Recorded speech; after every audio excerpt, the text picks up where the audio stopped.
আপনি কঠিন একটি সমস্যার মধ্যে পড়ে গেলেন এবং সেই সমস্যার সমাধানের কোনো পথ খুঁজে পাচ্ছেন না, তখন কি করবেন? আজকের ভিডিওটি ভীষণ ইন্টারেস্টিং হতে চলেছে, কারণ আজ আমরা জানবো মনের বাধা দূর করতে আমাদের অবচেতন মনকে ঠিক কিভাবে কাজে লাগানো যেতে পারে। তো আর দেরি না করে চলুন জেনে নেওয়া যাক। সমস্যার মধ্যেই সমাধান লুকিয়ে থাকে, প্রতিটি প্রশ্নের মধ্যেই থাকে তার জবাব। আপনার অবচেতন মনের অপরিসীম বুদ্ধিমত্তা সবকিছু জানে এবং দেখছে, এর কাছে জবাব আছে এবং এই মুহূর্তে সে আপনাকে জবাব দিচ্ছেও। তবে আপনাকে অবশ্যই তা শুনতে হবে।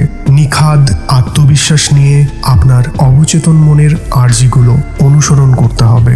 একবার যদি এই নতুন মানসিক দৃষ্টিভঙ্গিটি আয়ত্ত করতে পারেন যে আপনার ভেতরকার সৃষ্টিশীল বুদ্ধিমত্তা একটি সুন্দর সমাধান নিয়ে আসছে, আপনি যে প্রশ্নের জবাব খুঁজছেন তা পেয়ে যাবেন।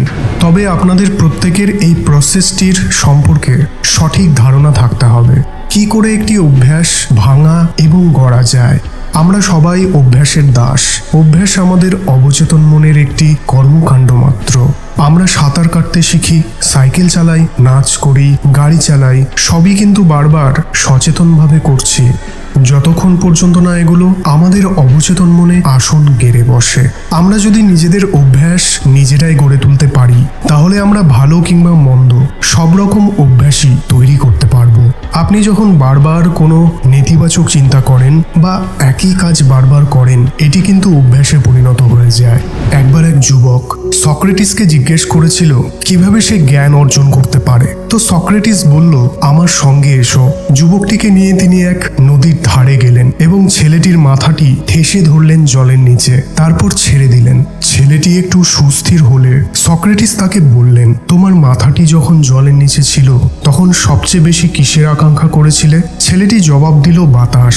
তো যদি আপনার তীব্র আকাঙ্ক্ষা থাকে জীবনের নির্দিষ্ট একটি বাধা দূর করার জন্য এবং সে বিষয়ে আপনি ক্লিয়ার কাট সিদ্ধান্ত নিতে পারেন এবং আপনি আপনার সিদ্ধান্তের বিষয়ে অনমনীয় থাকেন, তাহলে বিজয় আপনার সুনিশ্চিত। আপনি জানেন আপনি কি চান এবং আপনি অবশ্যই ক্রোধ, ঘৃণা, শত্রুতা এবং অসুস্থতাকে আপনার মনে শান্তি, ভারসাম্য, সুস্বাস্থ্য ও সুখ ছিনিয়ে নিতে দেবেন না। আপনি যখন আপনার জীবনের উদ্দেশ্যের সঙ্গে আপনার চিন্তা ভাবনাগুলো চিনবার অভ্যাসটি শিখে ফেলতে পারবেন, আপনাকে আর কেউ আপসেট করে তুলতে পারবে না। আপনার লক্ষ্য হবে শান্তি, স্বাস্থ্য, অনুপ্রেরণা, ভারসাম্য এবং প্রাচুর্য। এই মুহূর্তে অনুভব করুন যে শান্তির একটি নদী আপনার ভেতর দিয়ে বয়ে যাচ্ছে। আপনার চিন্তাগুলো নিরবয়ব এবং অদৃশ্য ক্ষমতা সম্পন্ন এবং আপনি এর সাহায্যে নিজেকে ভাসিয়ে দিচ্ছেন মঙ্গল ও অনুপ্রেরণার পথে। এগুলো আপনাকে দিচ্ছে পরম শান্তি। এবার আপনি একটু শান্ত হয়ে বসুন, চোখ বন্ধ করে আমার কথাগুলো রিপিট করুন। আমার মন শান্তি এবং ভারসাম্য দ্বারা পূর্ণ। আমি অতীতের কোনো কিছু নিয়ে ভীত নই, বর্তমান ও ভবিষ্যৎকে নিয়েও ভীত নই।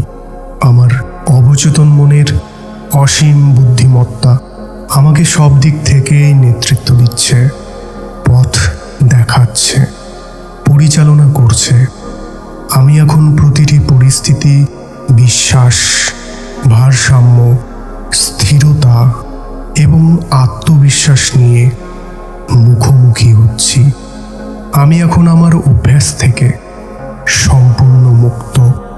আমার মনে আছে অভ্যন্তরীণ শক্তি, স্বাধীনতা এবং আনন্দ, শান্তি, সংযম এবং আত্মবিশ্বাস আছে আমার মন জুড়ে।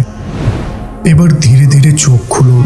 প্রিয় বন্ধুরা, যখন এই বিবৃতিগুলো জোরে জোরে এবং ধীরে সুস্থে উচ্চারণ করবেন, তখন এগুলো ক্রমশ আপনার অবচেতন মনের মধ্যে ডুবে যাবে। বীজের মতো তারাও বড় হতে থাকবে। যেভাবে আলো দূর করে অন্ধকার, গঠনমূলক চিন্তাধারা ধ্বংস করে নেতিবাচক চিন্তাভাবনা, যখন মনের দরজায় কড়া নাড়বে ভয়, তখন ঈশ্বরের উপরে বিশ্বাস রাখুন এবং যা কিছু ভালো তার দরজা খুলে দিন। প্রিয় বন্ধুরা, এই ছিল আজকের ভিডিওটি ভালো লেগে থাকলে অবশ্যই ভিডিওটিকে লাইক, কমেন্ট এবং বন্ধুদের সাথে শেয়ার করতে ভুলবেন ভুলবেন না। চ্যানেলে প্রথমবার এসে থাকলে, চ্যানেলটিকে এখনো সাবস্ক্রাইব করে না থাকলে অবশ্যই সাবস্ক্রাইব করে পাশে থাকা বেল আইকনটিতে প্রেস করে আমাদের সাথে এবং পাশে থাকুন। আজকের মতো এই পর্যন্তই। দেখা